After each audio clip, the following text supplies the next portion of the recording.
So how do we get consent? And then if we get consent, what is the scope of that consent? So I come in and I say, hey, I'd really like it if I can search your computer. Is that okay? Well, that's your computer. CD files over there. Is that okay? Can I look back there in the place where you have all your movies?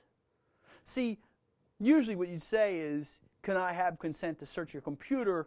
And they would say yes, and then that limits the scope to that particular thing. Well, what you really want to say is your computer and any other data that's along with that. And as soon as you say that to me, then I'm not going to give you consent, right? So what do? Well, typically what happens is we use written consent forms. We do those both corporately, and we also do them in some criminal instances. So most of the time corporately.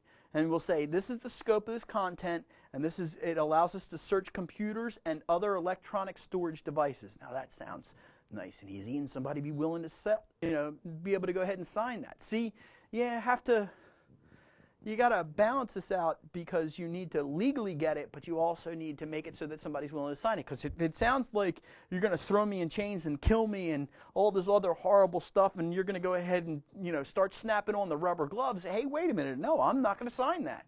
So you got to strike that balance there.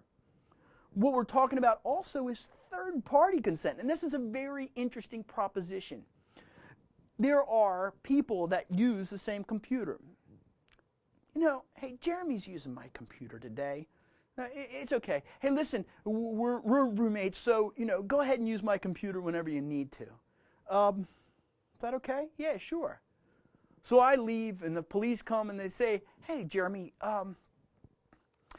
we want to look. We think that there's some evidence on your computer that your roommate has left there, and we want consent to do that.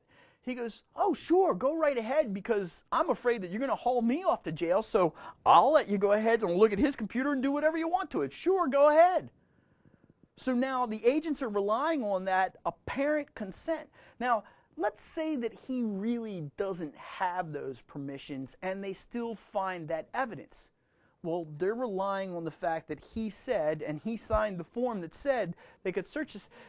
They have to take him at his word at that point. So that gives us a nice little loose area in there. Now, spousal consent also falls under the same thing. And then also minors and consent to search a minor's computer falls under the same umbrella. And then here's the big one for us on the corporate side of things is systems administrators. Remember when we talked about that original thing when we talked about the warning banner, and one of the things on there was the agent, and that third-party consent, there's that system administrator. They have the right to log on to our system. Now, the permission systems are set up on most operating systems so that the system administrator could log on to that computer, but they may or may not be able to, depending on the permission setup, actually look inside of those particular files. So let's talk about the steps for search and seizure. So when you see SNS, it's search and seizure. This is with a warrant. So what does our scope say? Follow that scope is really what it boils down to. What is the computer significance in this event? Is it the tool of the offense, or is it a repository of the offense data, target of the crime, as opposed to tool of the crime? Now, when we're finished with that, we've got it. We've got the evidence. We're going to go review it. We've got it in our hands. Let's go back here to our lair and actually dig it apart. No, we got to think about what the ultimate goal is we've got to get this to the court so that the court accepts it. How we do that is chain of evidence. How we do that is chain of custody. We make sure that, in fact, it will get there and that they will accept it. So when we talk about this, we have a chain of evidence form. And that form documents, well, it was me and I was here on this date and I put it into the evidence box and I locked it. I took the evidence box and I handed it over to Jeremy. Jeremy took it and he signed for it on there. He went to the evidence room and he asked Daryl to open up the evidence room, and Daryl took possession of it at that point, and now it's in the evidence room and it's locked. and then we have all the processes and procedures behind that to leave it there. So I decide to go back and get it. I go, hey, Daryl, can I have that? He says, okay, sign for it. He signs out the evidence to me.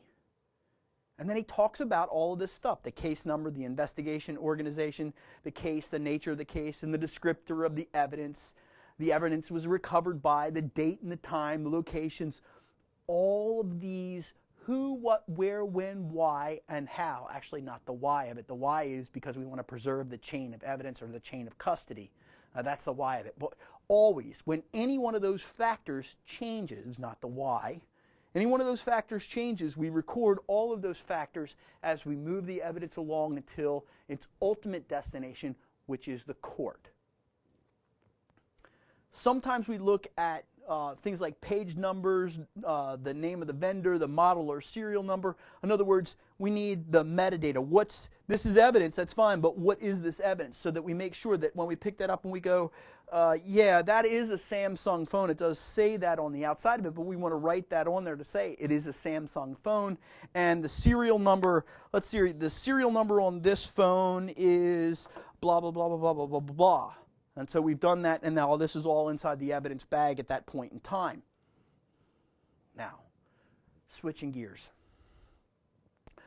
You walk in, and it's in plain view. And I'm sure you've heard this on all the CSIs. What is this? Well, what happens is we don't want to violate an individual's reasonable expectation of privacy, but if I open the door and the police officer knocked at the door and I open the door and the police officer comes in, and they're talking to me, and they look over there and they go, oh, that looks like a stolen phone. Oh, look, there's a big pile of drugs over there.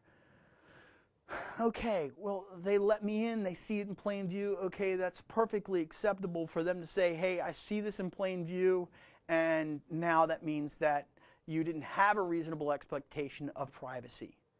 Okay, now, the exception merely permits the seizure of evidence that an agent is already authorized to view in accordance with the Fourth Amendment. So they're already allowed to in plain view.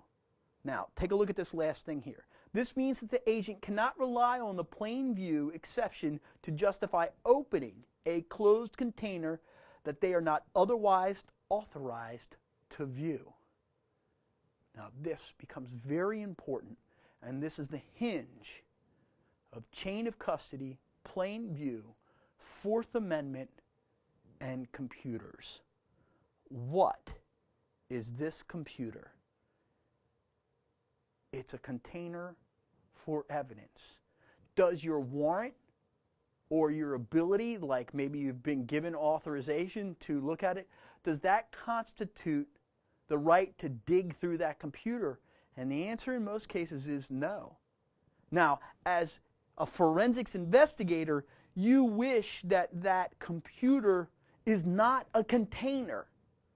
It is in most cases. Now, if you're authorized to open that container or your search warrant allows you to open that container, then the mechanisms like the lock on that container should not bar you from digging into that computer. For instance, if there's a password on that computer, you have a warrant to seize it, then you have the right to try every single password that you choose because you have the right to look inside of that container. Okay, now let's talk about executing computer searches. We're going to use consent forms or warning banners, and we're going to put a rule in place as far as corporations are concerned. Keep it a private search for as long as you possibly can, and maintain plain view for as many of these materials as you possibly can. That's the goals.